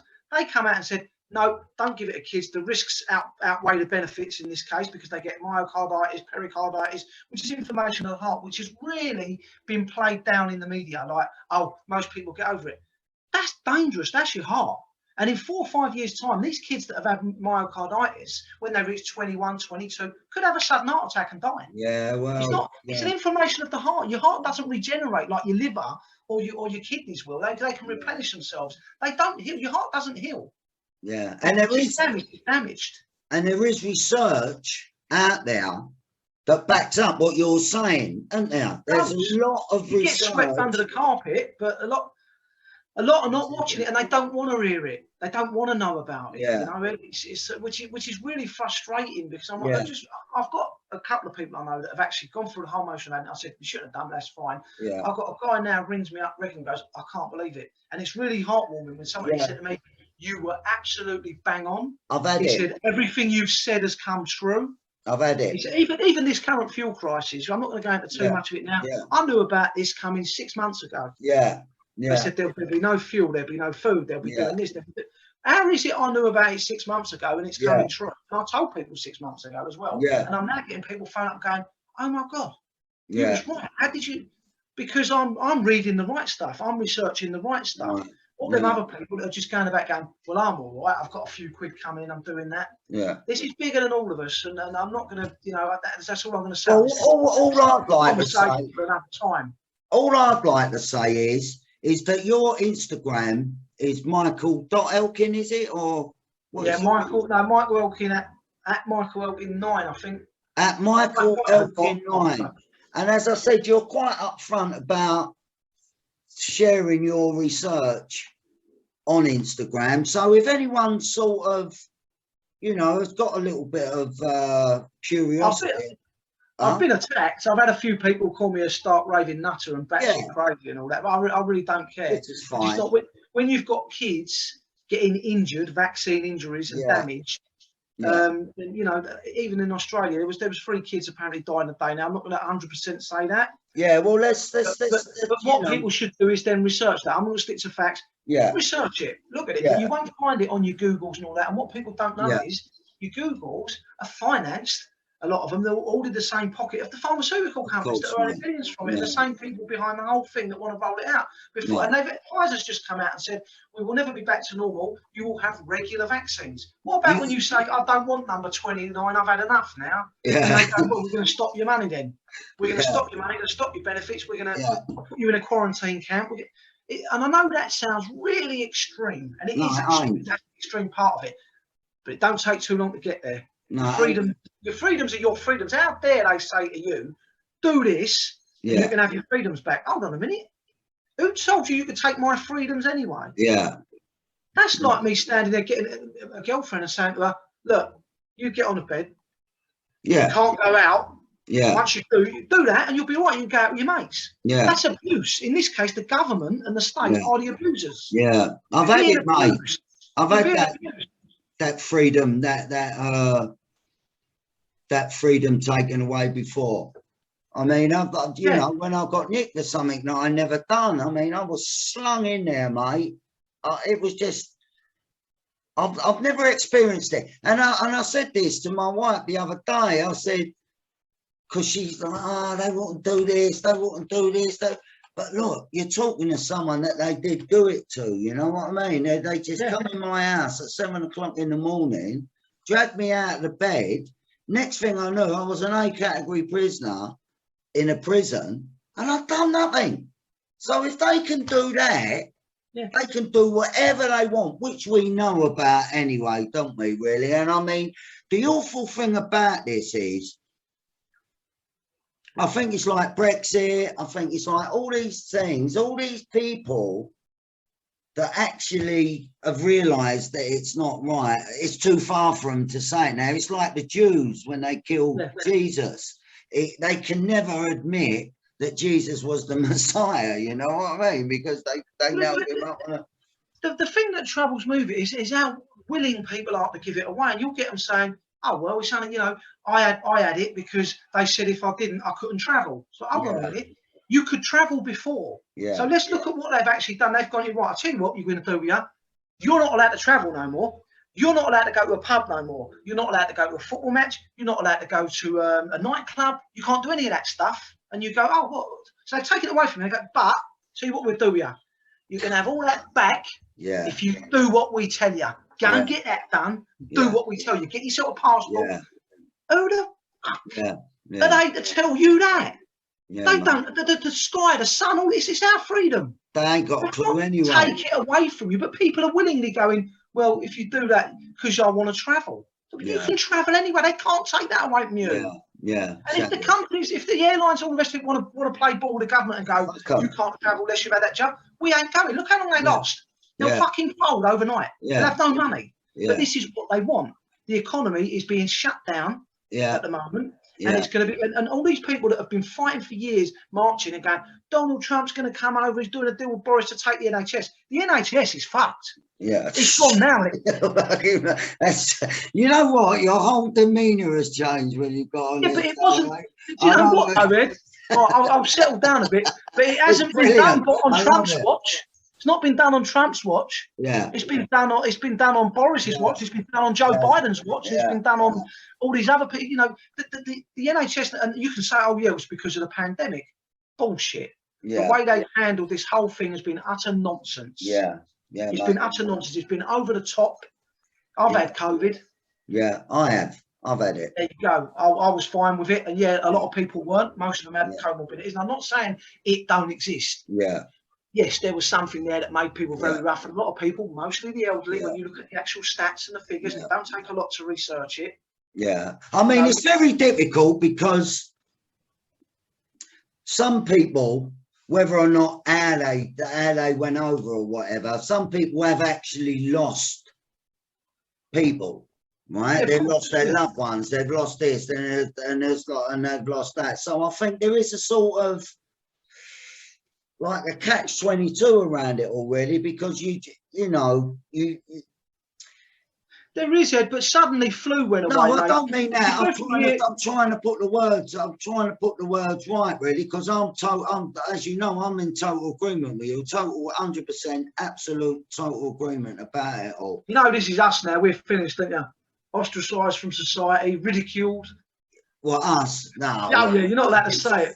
We're going to come back to the KEN LAWTON project in a minute anyway, just after. But what I'm trying to say is that people have lost kids and dads and mums and dads under the label of this. I don't know so much the kids bit.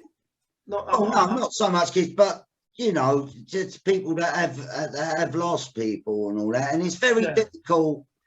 It's very difficult to tell them that what you feel, why they've lost them people, sort of thing. You know what I mean? Although we know the rule, I don't know what I'm trying to say. I'm just trying to be diplomatic a little bit here, you know, a little bit sort of art. No, listen, I'm not dismissing people's loved ones and all the rest of it. I know that's happened. I've known people that have been very ill. I know someone who was hospitalised with it. They had other ailments as well, and this is quite often when I speak to people. They'll go, oh, I lost so-and-so. And you get to the bottom of it and they go, oh, well, they'd had a stroke and they were in hospital anyway. And then they caught COVID. Yeah. And then they died. And you think, okay, so maybe, just maybe, it wasn't actually COVID that killed them. And what you'll see is they continuously tell you that most people died with COVID, i.e. they tested positive for it, not of it.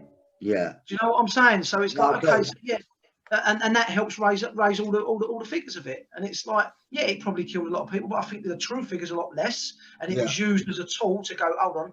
I think we're all getting wise to that now, don't we? We're all actually. A lot are, and I'm grateful to say a lot of people I know that have been out and had both vaccines are suddenly going to me, do you know what? I've had both, but you're absolutely spot on. It'd be nice actually every now and then to see some support from people that I know. Yeah, who are in agreement with me, that don't ever comment on some of the stuff I post. They're very silent because what happens is people get scared to speak against what's the norm. Of course, on everything, whether it be transgender issues, whether it be race issues, whether it be whatever. Everyone's been silenced, and I think that's a very dangerous place to be. That's the rule by division, though, isn't it? That they need to. I see it on what was it this morning or whatever? I was flicking through the other day.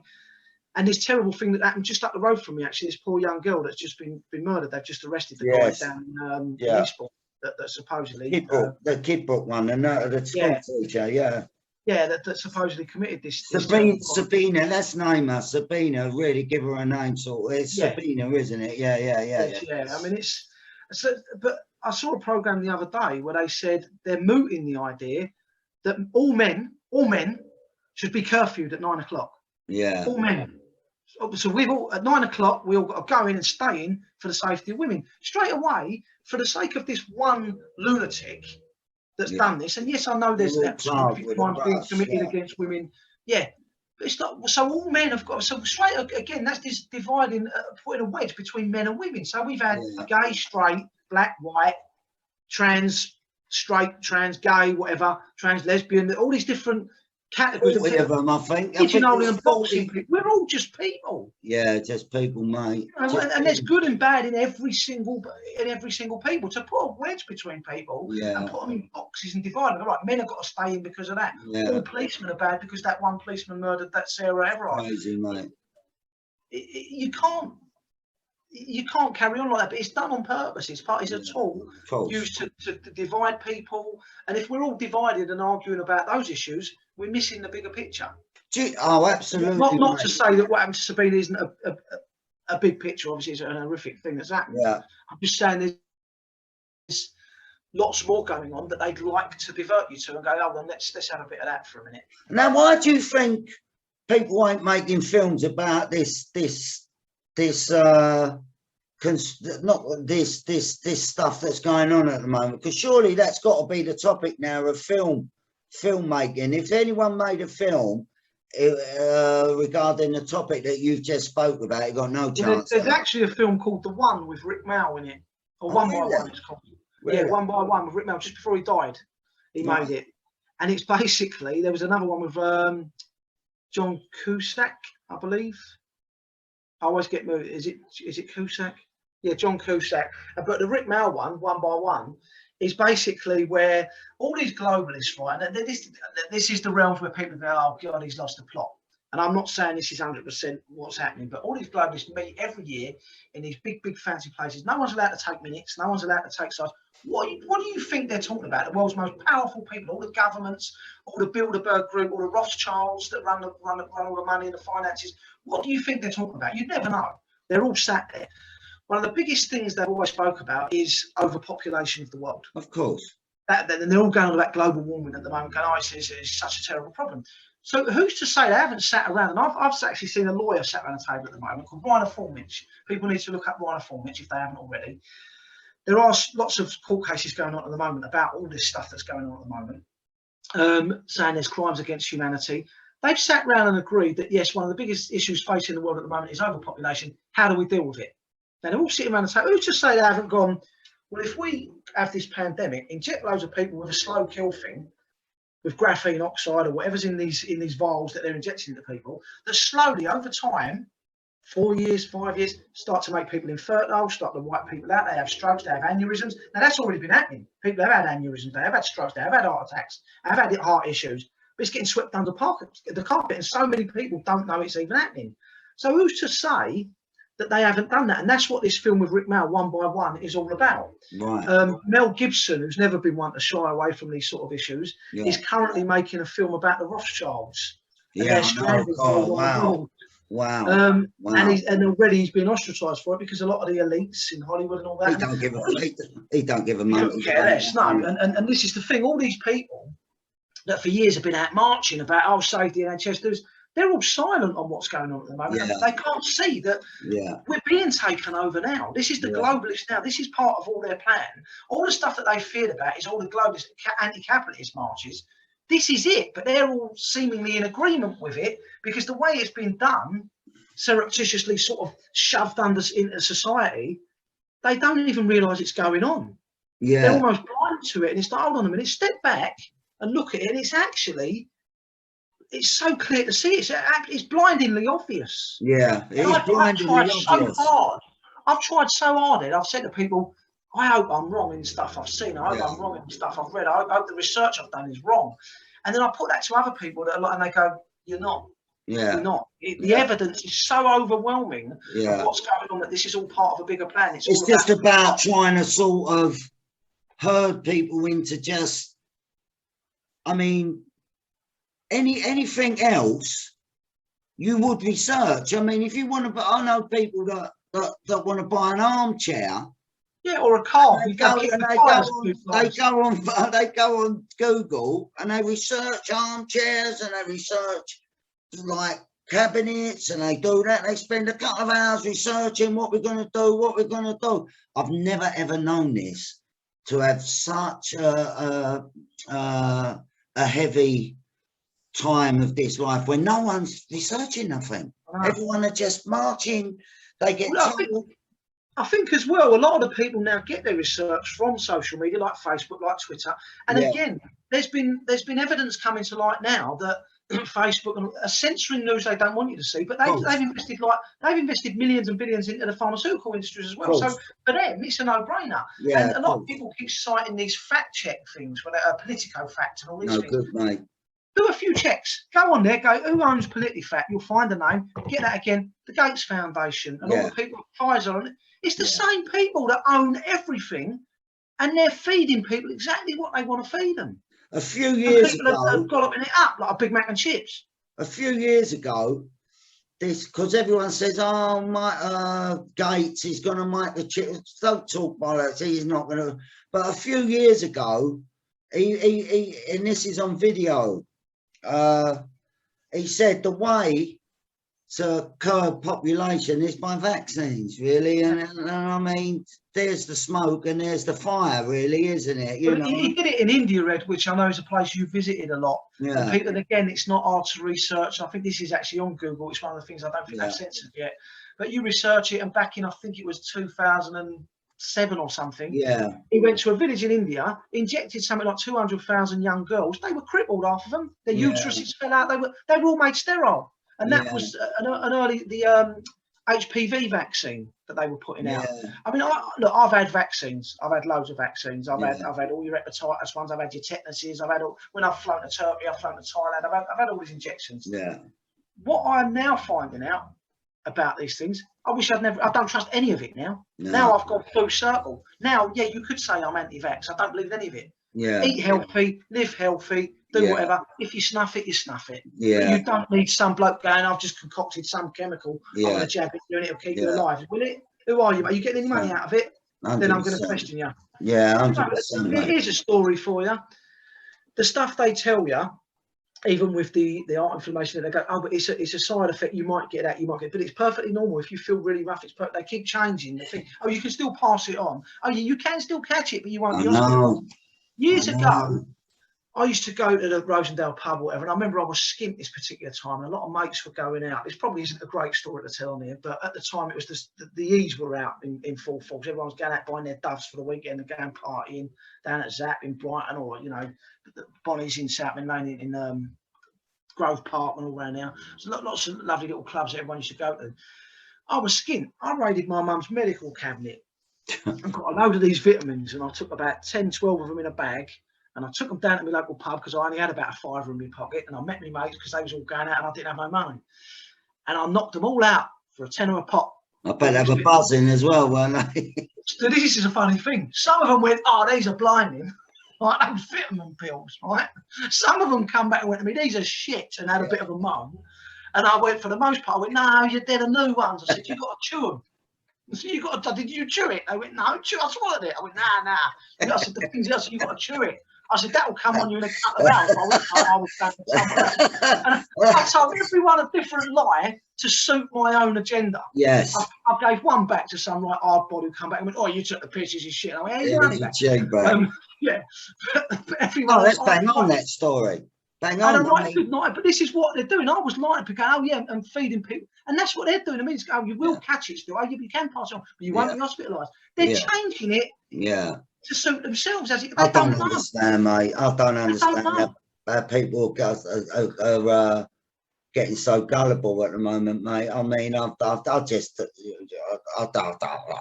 I'm speechless, really. I'm absolutely speechless to the point now where I just say my little thing and that's it, and then I just stop because there's just no talking to anyone about it all, mate. It's just, obviously, if you've done something, like I said earlier on, I'm not a Christian and I'm not involved in any, I don't believe in God and I don't all that, but how can you kill Jesus and then ever admit that he was the Messiah, sort of thing? The damage has been done, you know what I mean? Yeah. How can anyone that's fell in line with these people ever say it's wrong? Because they can't, because there's too many that have actually fell in line with it now. Even if they know it's wrong, They can't say it's wrong. Even if they know, they realise now that Brexit was a little bit of a fuck up within the trade sort of sector with it, and they've voted Brexit. I've heard a couple of people say, "Look, I apologise. I'm someone who there was a geezer on the radio the other day. I've got to apologise to the whole country. I voted for Brexit, and it is the worst thing that I've ever done. Right, proper working class from Sunderland sort of thing." But there's a lot of people that are not as brave like that to admit there was something wrong there, you know. It's like you said, all this is covering something and that's covering something, so let's steer them that way, get them confused that way, let's get on with doing it this way, but tell them it's that way and tell them how to do. I mean, it's like being in Alice in Wonderland, mate. It's like being through the looking glass. Everything's turned upside down, and I think it's crazy. I hope one day it comes out, mate. I hope one day it's. To be honest, I just really hope that I'm wrong. I hope that all the research I've seen, all the stuff that in my head and in my heart I know is coming. Yeah. Because it's going to get worse. I hope I'm completely way off the mark, and I hope I am batshit crazy. Yeah. I hope that these people have got he's a conspiracy, he's a nutter. Yeah. I hope they're right. I really do, because if they're wrong and I'm right, we've got a fucking shit time of it to come. I'm telling you. Yeah, mate. But I just think people have got to stand up now and go, no, enough. Yeah. We're not suffering this shit. We're not suffering being herded into categories. We're not suffering. Whether you've had the jab or not is irrelevant. Yeah. It's when they go, right, now sign up to this. And I know people that have actually gone, I'm not having that NHS app. I'm not having the passport app. I'm not going to keep getting tested, all that crap up, all the time. I've just had to self-isolate for 10 days, mate. I've ended up telling the after 20 texts off them, after 5-6 phone calls every day of them, I've said to them, look, mate, I'm not answering this phone no more. So you can do whatever you want. You can ring me. I'm not answering this phone anymore. Stop fucking phoning me up. What makes me like with that is that I've had loads of texts and phone calls. They can do that. They've got loads of time for that. You try and get an appointment for your lump that's growing on your Harris or something. You know, it's like, there's something, there's blood coming out. I mean, you didn't go, well, it's going to take you 6 months to be seen, but you want to go down there and have a jab or think, I've got plenty of time for that. Come down. Because that suits. Right. On that, because this is a podcast on itself, what we're talking about. It's fantastic that you said what you got to say. I think most people are switched off now, Ed. Well, it don't matter, mate. I'm sure they won't. If they do, they do. That's the whole point of what we do as artists, isn't it? We're free to do whatever we want to do, as long as we keep our eyes on time-wise and things like that. Because we're coming up to the 2-hour mark, so mate. I mean, they've all got. I can't see people suffering me for 2 hours. I do. I can. But let's get back now to where we was doing, right? If we ain't fucked everyone up and ostracised yourself with your movie and all that, how can we watch Break, Michael? Break is available at the moment on Amazon Prime for about £3.50. It's on Sky Store. It's on Virgin Media.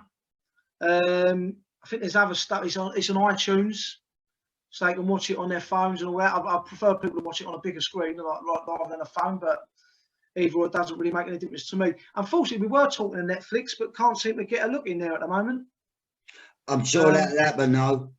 I'm sure that'll happen. No, it will. It seemed nigh on impossible. I've seen the most atrocious stuff on that Netflix, mate. Most atrocious stuff. You know, this is my argument. I've been involved in part of it as well, sort of. But I think, it's about who's punting it for you, really, on that Netflix and Amazon. You know, but look, there's opportunities coming up, because there's a few little things coming up in the pipeline. There's a few people that I've been in touch with over the last couple of months that are doing projects and got green lights and all that, and they're all with Netflix and Amazon and all that. So sooner or later, we're gonna link up with people that are doing things with them, your own as well. These people, they're your own. You know, there's a few people that are your own. I've just been given a project which is really, really Netflix driven. Anyway, so sooner or later, you know, we will get help from the people that we do it, but that don't help us at the moment, sort of thing. Yeah, So, no, you would hope so. Ladies and gentlemen, sorry, mate. Carry on. What was you going to say, Michael? No, go on. Actually, I don't know what I was going to say. My head's gone again. Go on, mate. You carry on. Yeah, I just want people to watch Break because, you know, for the reason, if only for the reason it's your debut film. You've got a fantastic cast in it. You've got Sam, you've got Jamie Foreman, you've got Rutger Hauer, plus more people. Rutger's last film. So just check it out for Michael. Break and support an hard-working, talented, absolute bang-on artist as Michael is, and all the help that you can give us is needed, really. Now, Ken Lawton Project, what's going on with that? How do we conclude that one? Well, I've just been very lucky, actually. My like funding wise, or how can I support? Yeah. Ken basically put the money in and said, because I said to him, I said, we can do this for you, but I'll need you to finance the project to get it made. Because I said, obviously the actors and everyone else has got to be, you know, got to be paid. So we got the money for that, to make that, which has just been completed, as you know. We finished it last Thursday. And it was an expensive process, wasn't it? Because I saw it myself. The kit you had, the actors you had, it's money's always needed, isn't it? Yeah, it wasn't one of them where we shot it with a camcorder. It's been done properly. We've actually got the grader at the moment. We've just secured a deal with a top grader. The guy who graded Break, Tom Cairns, brilliant guy. He's with a new company, which I wish I could plug because they're new. I don't actually know the name at the moment, but Tom's great at what he does. We've got Les Healy, who edited Break as well. But funny enough, there's a funny link there with Les. He edited a film years ago with Clive Owen called The Croupier. The Croupier. I saw that. That was a good little. Yeah. That was a lovely little piece. That actually. It's a great film. And one of Leslie's first jobs, the editor, was actually Blade Runner. Oh, was it with Rutger? Yeah, he was one of the junior editors on that. Each other. No, he wouldn't have met the editor, to be honest with you, Eddie. Yeah. He wouldn't have seen him. But it was funny when we sat down because he went, "Leslie, oh look," he said, "one of my first jobs," he said, was a trainee editor with on the Blade Runner. So it's nice to him, and Les has just agreed with our budget. I mean, you know, sometimes you've got to call in favours and say, "Look, we can't pay you your normal rate. Yeah, but would you come on and do this?" And he said, "Yeah." He said, "I'm doing other stuff at the minute anyway." So ping it to me, and I'll jump on it, you know, when I can. So funny enough, the hard drive's just gone over to him this afternoon, or about an hour ago. Brilliant, mate. Must be 2 hours if we've been on here 2 hours, actually. Yeah, brilliant, mate. It's 1:30 now. I mean, it's brilliant, isn't it? And I'm going to put this out as it is as well. So, I mean, I'll have a look at it and just see what's going to happen. You know, it's sometimes cleaner and better just to throw it out unedited. Go, there it is. That's what it is. That's what I've been doing, mate. That's what I've been doing. Chat. Yeah. It's nice when people get on trains, you know, because I sit on trains and I look at people in train stations. Everyone's looking for something to watch on them train journeys, you know. Something that everyone's got something to watch. Anyway, look, is there anything else that you need to put out here? Rack your brains. Is there anything that the general public can help you with, your fans and of Break and fans? No, my fan's on holiday at the moment. My mum, she's in Zante. Yeah, my one went in the suitcase, mate, with her. Snuck in the suitcase, mate. Go on then. What? Anything you need to? There's not really. I think or whatever. No, I think the nice thing was a plug. If people could give Break a watch, it is a decent film. It's the first film I've made. I'm not going to say, or the first feature I've made. I'm not going to say, oh, it's amazing. It's an Oscar-winning film. But it's a really decent film. I'm quite critical of myself. And yeah, there's certain elements of it that I might have done differently or changed with a bit more time, a bit more money, you know, less aggravation on the shoot, because there was a bit of aggravation on the shoot. But overall, I think it's a really good film. And it's a film that I think I would like, even if I wasn't the director of it. Do you know what I mean? And I agree. So yeah, I definitely think if people can give Break a watch, as I say, it's on Amazon, it's on Sky, it's on Virgin, iTunes. And Chili Movies, I think, are a one-stop shop where they can get stuff from all over. But yeah, I definitely say give that a watch. If you can, follow the Lawton Project on Instagram as well. It's just called The Lawton Project. give that a follow, keep up to date with that. That's I'll put all this short information in YouTube. When I get it, I'll put all this information down anyway. Yeah, and if ever you want to jump on, give me a follow on Michael Elkin 9 at Instagram. I'm not on Facebook or any of that now, and I always like to connect and have a little chat with people. So you know, I tend to follow back. I don't ignore people. Although I've got a couple of messages I've got to get back to when I've been busy at the moment. I hate that when you get a message and someone's asking you a specific question. I'll get back to that, and I'm conscious at the moment I've got 2 or 3 people that I need to respond to because they'll think I'm rude. So yeah, just do that. It's nice to connect with people. It's been great talking to you today, Ed. Yeah, and you, mate, and you, absolutely 100%, mate. And it, you know, I can't wait to go craft with you again. To tell you the truth, I really can't. I can't fucking. We'll make it happen. We'll do a few things I should think together. Yeah, and also, I'd like to give your lovely sister a shout. Oh yeah, Kelly. Yeah, boy. And yeah, he's on tonight. Hollington Drive. Yeah, Hollington Drive or Hollington Drive. I think it's Hollington. Oh, that's that. Do you know what? I doubt this will be out today, will it? This thing, but do you know what? That looks the bollocks, that mate. It looks really good. I'm going to have that. I'm going to have that. Me and Ali was saying about it. But the beautiful thing about it, it doesn't matter that it's coming out tonight, because after this one's released, you've got the whole series on iPlayer. Oh, yeah, you'll be able to catch it on catch up and stuff. Yeah, it looks really good. It's got Anna Maxwell Martin in it. You know, she plays his mum, Little Fraser's mum. I think he's got a big future. I know he's my nephew, and I'm going to be brilliant.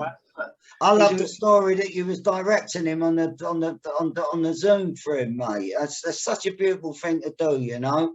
And it's about, you know, people have got them impressions of all us lot and there we are and what we do and what, but we love people, really, don't we? We're not these sort of stereotypes that people think, as what we said earlier on first impressions and things like that.